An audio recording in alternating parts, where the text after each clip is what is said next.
Bonjour, donc nous allons faire la correction de l'exercice 1 de la fiche Entraînement sur les suites arithmético-géométriques. L'exercice 1 parle d'un responsable du foyer des anciens d'un village qui a décidé d'organiser un vide-grenier annuel. Pour le premier vide-grenier, en 2013, il accepte 120 inscriptions.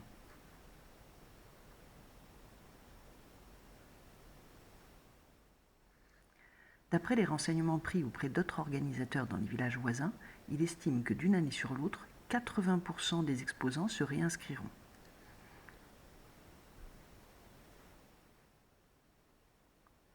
« 80% se réinscrivent. Mais il y aura aussi 70 nouvelles demandes.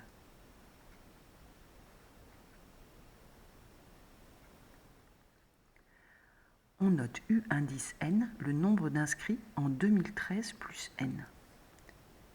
U indice N, nombre d'inscrits en 2013 plus N. U indice N étant le nombre d'inscrits en 2013 plus N, U indice 0, c'est le nombre d'inscrits en 2013 plus 0, donc en 2013. Autrement dit, U indice 0, ça va être le 120 qui est indiqué là-haut. U indice 0, c'est le 120. Premièrement, on vous demande quel est le nombre d'inscrits attendus en 2014. En 2014, que s'est-il passé? On avait 120 inscriptions en 2013, 80% se réinscrivent, il y a 70 nouvelles demandes. Puisque 80% se réinscrivent, on doit calculer 80% de 120. On va donc faire 80% de 120. 80% de 120, ça nous donne 96. Mais où nous avons 70 nouvelles demandes.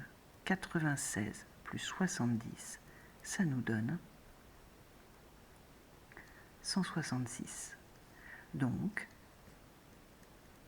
en 2014, il y aura 166 demandes. C'est ce que l'on suppose par rapport à la simulation qui a été faite sur les villes voisines. Donc, le nombre attendu en 2014, c'est 166. On peut dire que U indice 1 sera donc 166. U indice 1, puisque U indice N, c'est le nombre d'inscrits en 2013 plus N, U indice 1 sera le nombre d'inscrits en 2013 plus 1, c'est-à-dire 2014. Deuxième question. On vous demande justifier que pour tout entier naturel n, U indice n plus 1 est égal à 0,8 U indice n plus 70. Pour tout entier naturel n, U indice n plus 1 égale 80% de U indice n plus 70 nouvelles demandes. Donc, U indice n plus 1 est bien égal à 0,8 fois U indice n plus 70. Ça, c'est demande en 2013 plus n. Et U indice n plus 1, ce sera donc les demandes avec un S, les demandes en 2013 plus n plus 1, c'est-à-dire l'année suivante.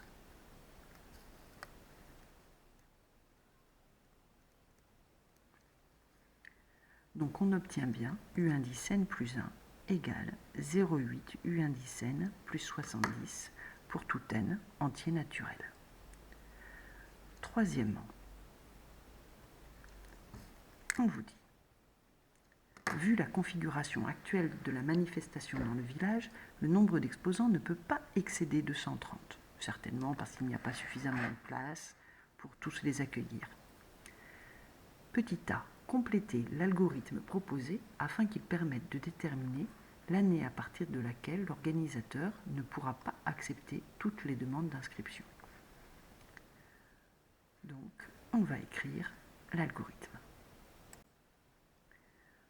Cet algorithme nous dit que U sera un réel, que N sera un entier naturel. La première valeur de U, affectée à U, la valeur, c'est la plus petite valeur que l'on a de U, au sens des apparitions de U, donc le premier terme de la suite U, c'est-à-dire U0 qui vaut 120. Affecté à N la valeur 2013, ça nous indique bien qu'en 2013, nous avions 120 demandes. On sait qu'on ne veut pas dépasser 230. Donc tant que le U ici est plus petit que 230, tant que U est plus petit que 230, on va continuer. Mais on peut aussi être égal à 230. On accepte qu'il y ait 230 demandes. On n'en veut pas 231, mais on accepte qu'il y en ait 230. Donc, tant que U est inférieur ou égal à 230, on continue. U va donc passer au terme suivant, au nombre de demandes suivantes. Nous, on sait que d'une année à l'autre, on multiplie par 0,8 et on ajoute 70. Donc, on va affecter à U la valeur 0,8 fois U plus 70, ce qui correspondra donc au U indice N plus 1. On avait ici un U indice N, on passe au U indice N plus 1. Et on affecte à N la valeur N plus 1. Donc si on est parti de 120 et 2013, 120 est plus petit que 230, on va donc calculer le terme suivant, on va retrouver notre 166 de la question numéro 1, et on va affecter à N la valeur N plus 1. On avait 2013, on passe à 2014. Donc on indique qu'en 2014, on a 166 demandes. Comme 166 est inférieur à 230, on recommencerait et on passerait au U suivant et à 2015 et ainsi de suite, jusqu'à temps que l'on dépasse 230. Affiché. Et l'on veut savoir l'année à partir de laquelle l'organisateur ne pourra pas accepter toutes les demandes. Puisque l'on cherche une année, c'est bien N que l'on cherche, qui débarre à 2013, qui va passer à 2014, 2015, etc. Donc on cherche bien à afficher N. Dans la question petit b, on nous demande d'écrire la fonction Python correspondante. Vous vous rappelez qu'une fonction Python commence par def pour définir la fonction Python et son nom. Donc ici, tant qu'on n'a pas obtenu quelque chose, on cherche à obtenir autre chose. On a pris l'habitude d'appeler cette fonction seuil. On met deux parenthèses avec rien dedans pour dire qu'il n'y a pas de argument dont on a besoin pour la faire fonctionner initialement. Donc, affecter à U la valeur 120 s'écrit tout simplement U égale 120. Affecter à N la valeur 2013, N égale 2013. Tant que, en anglais, ça nous donne while, U inférieur ou égal à 230, U inférieur égal 230, 2 points, parce que c'est une phrase qui attend une action. Affecter à U la valeur 0,8U plus 70, U égale 0,8U plus 70, avec le fois en étoile. Ici, on décale. En dessous d'un while, on a besoin d'une indentation pour indiquer que c'est un ordre qui sera à l'intérieur de la boucle non bornée while. Affecter à n la valeur n plus 1, n égale n plus 1. Fin du temps que, pas besoin de l'écrire, pour indiquer que l'on sort du temps que, il nous suffit en Python d'enlever l'indentation, d'enlever le décalage. Donc afficher n, puisque c'est une fonction, il suffit de lui indiquer que l'on veut sortir en gardant en mémoire la valeur n, return n. Et on a terminé la fonction Python. Maintenant, on passe dans l'étude de la suite arithmético-géométrique. Puisque l'on sait que pour cette suite, on multiplie par 0,8 comme une suite géométrique, mais que l'on ajoute 70 comme une suite arithmétique, nous sommes bien en présence d'une suite arithmético-géométrique. Pour étudier les suites arithmético-géométriques, on a dit qu'on avait besoin d'une suite intermédiaire. Et c'est pour ça que dans l'énoncé, il nous indique que pour tout entier naturel n, on posera v indice n égale u indice n moins 350. Quel que soit n appartenant à grand N, v indice n égale u indice n moins 350. Cette donnée, je vais l'appeler petit a, mais nous savons aussi d'autres choses sur la suite u indice n. On sait que u indice 0, c'est 120. Je l'appelle petit b. Et on sait que pour tout n appartenant à grand N, u indice n plus 1 égale 0,8 fois u indice n plus 70. Je l'appelle petit c. Une fois que j'ai numéroté mes trois données, je vais pouvoir faire mon raisonnement pour démontrer, comme il est demandé dans l'énoncé, que la suite v indice n est une suite géométrique de raison 0,8. Donc, on cherche à montrer que pour tout n appartenant à grand N, v indice n plus 1 égale v indice n fois q, q étant un réel. C'est parti. On surligne notre objectif de façon à ne pas le perdre de vue. Et on y va.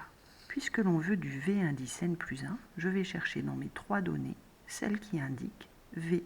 La seule correspondante, c'est la donnée petit a. Je vais donc partir de la donnée petit a.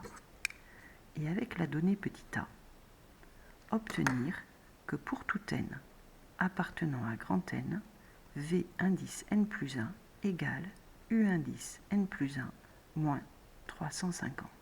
Je n'ai fait que passer au rang suivant l'information qui était dans la donnée petit a. Une fois que j'ai ça, j'ai bien le v indice n plus 1, donc j'ai bien le membre de gauche de mon équation, mais il faut que je passe à v indice n. Donc il faut que je transforme ce u indice n plus 1. La seule information parmi les trois qui me parle de u indice n plus 1, c'est la petit c. Je vais donc utiliser la donnée petit c pour transformer l'équation précédente en, pour tout n appartenant à grand N, v indice n plus 1 égale 0,8 u indice n plus 70 moins 350. Je réduis cette information en effectuant le calcul. V indice n plus 1 égale 0,8 u indice n plus 70 moins 350 moins 280. Une fois que j'ai obtenu cette équation, je regarde par rapport à mon objectif. V indice n plus 1, je l'ai, mais je voudrais du V indice n. Or moi j'ai du U indice n. Le rang est bon, mais pas la suite. Il faut donc que je transforme cette suite U en une suite V.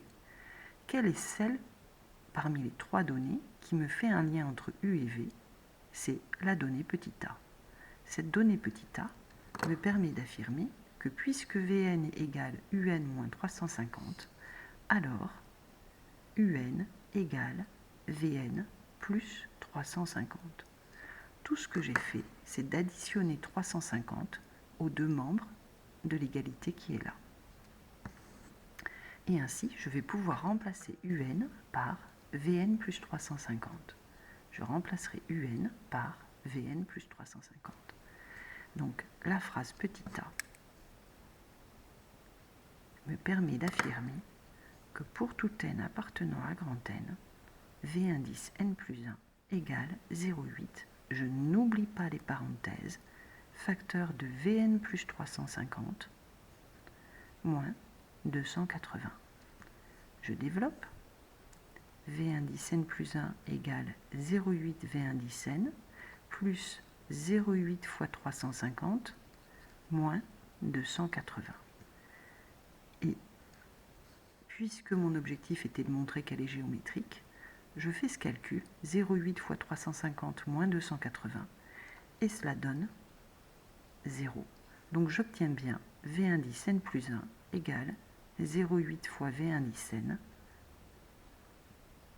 et cela pour tout n appartenant à grand N. C'était ce qu'il fallait démontrer. Ainsi, je peux affirmer que la suite V indice n est géométrique de raison Q égale 0,8. C'était bien ma question petit a. Question petit b.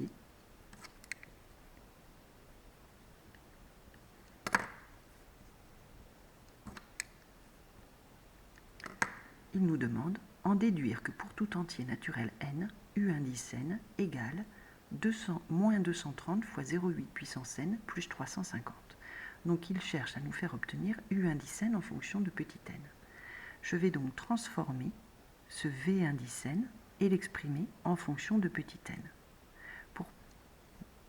Par le cours, je sais que pour tout n appartenant à grand N, V indice n égale V0 fois Q puissance n. Il me faut donc le V0, le Q étant connu à 0,8.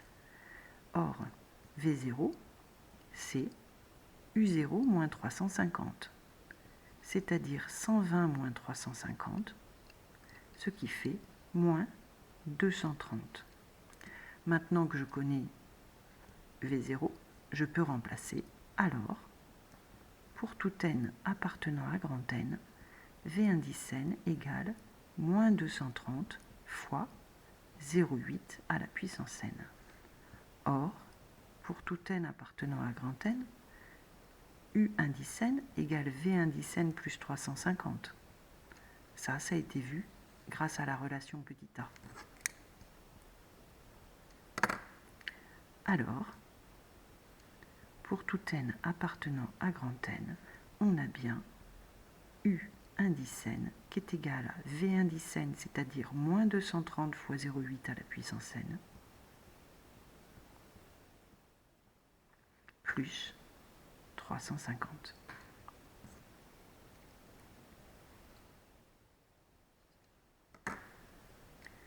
C'est bien la forme qui nous a été demandée dans la question petit b. Dans la question quatrièmement petit c, on nous demande de déterminer le résultat recherché par l'algorithme de la question 3 en résolvant une inéquation à l'aide de la calculatrice.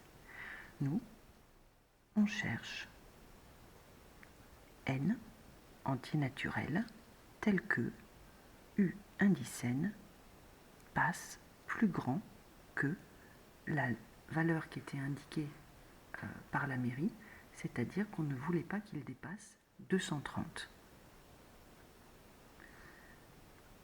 Donc en fait, on cherche quand est-ce que moins 230 fois 0,8 à la puissance n plus 350 devient plus grand que 230.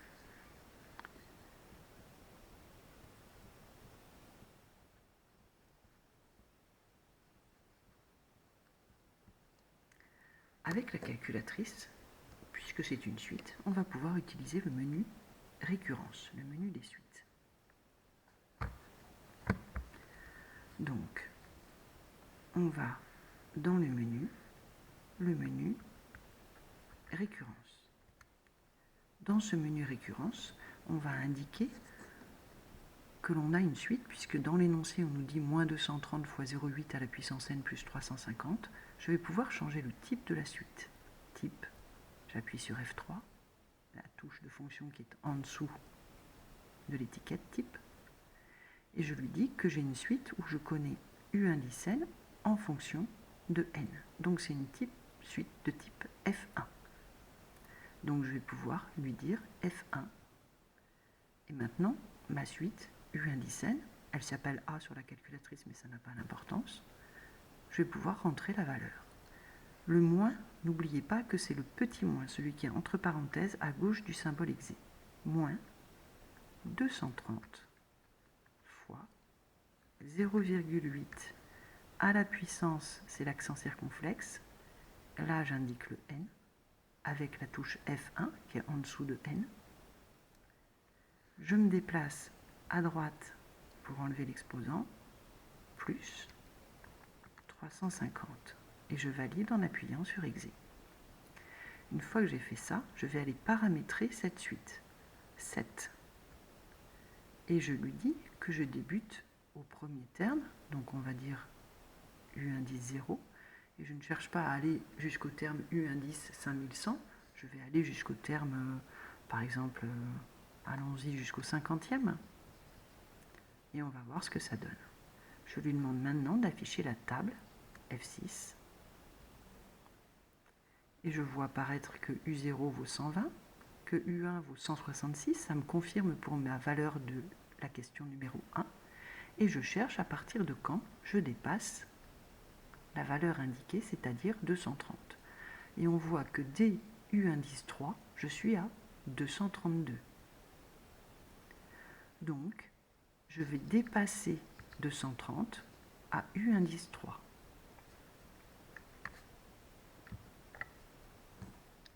Pour le justifier sur ma feuille, je vais indiquer que pour n égale 2, U indice 2 est inférieur à 230.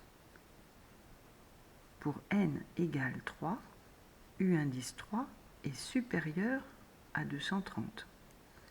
Donc, en 2013 plus 3, soit en 2016,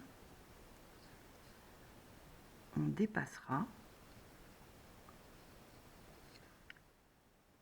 les 230 places disponibles.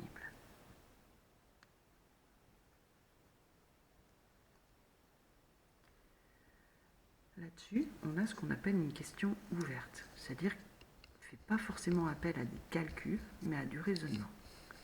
On vous demande, en cinquièmement, l'organisateur décide d'effectuer une démarche auprès de la mairie pour obtenir assez de places pour ne jamais refuser d'inscription. Il affirme au maire qu'il suffit de lui autoriser 360 emplacements. A-t-il raison de proposer ce nombre et pourquoi ?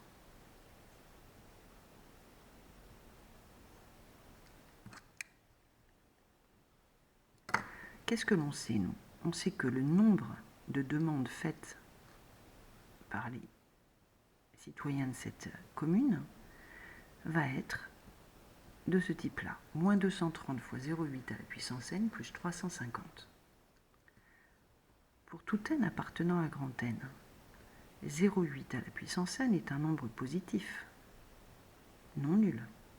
C'est un nombre positif multiplié par lui-même n fois. Donc, c'est un nombre positif non nul.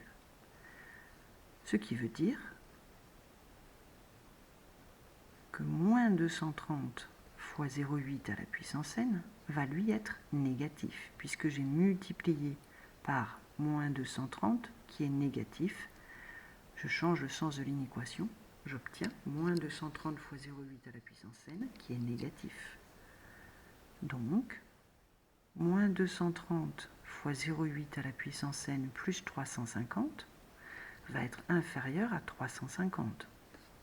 On n'a fait qu'ajouter 350 aux deux membres de l'inéquation. Alors, quel que soit n appartenant à grand N, U indice n sera strictement inférieur à 350. L'organisateur a-t-il raison de demander 360 places ? Oui, il est sûr. Il est sûr, avec 360 places, de ne pas avoir plus de demandes.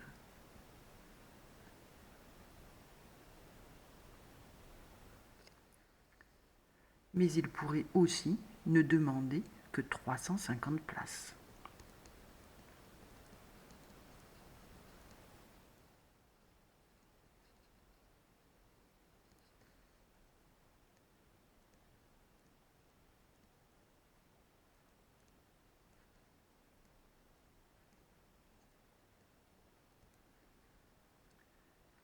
Et voilà, j'espère que vous avez bien compris. N'hésitez pas à me poser des questions en commentaire. Au revoir.